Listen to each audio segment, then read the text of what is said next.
हो गई मट्टी कोड़ा हो आई काल है रात आई काल है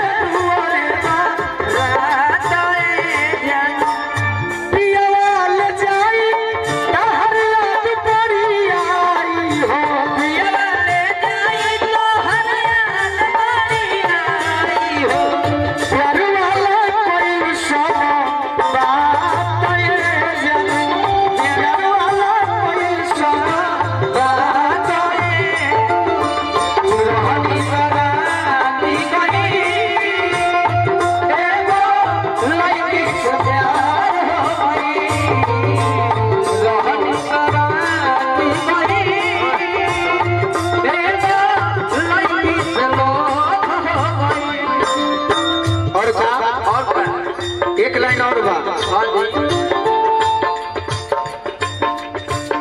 बुधवा से हमारा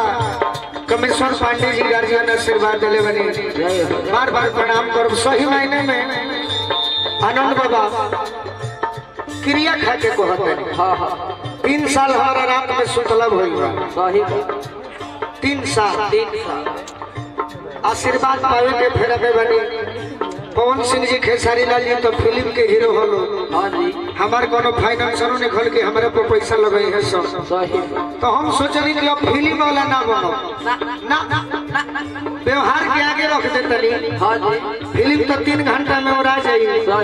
निमन चाहे बाबू लोग को ही के भुला जाइए हम हीरो बनो बाकी श्रोता के दिल के हीरो बनो बड़ी सम्मान मिलल ऐसे बात ही कहा था अजय का निकाल भइल बा भसुर के सोने जब हम कोई निबारने तुम्हें कोई निबारने तुम्हें हो कोई निबारने फूल के छिटक रहे शादी के पलेट में शादी के पलेट में हो शादी के पलेट भाई हमारा सतीश कुमार यादव जी आशीर्वाद दिले बानी बाकी एगो बात और बा कलेंदर भैया लड़की के चिन्हाई कैसे तू तारा से कहे ना कि हम तारा पे मुई ले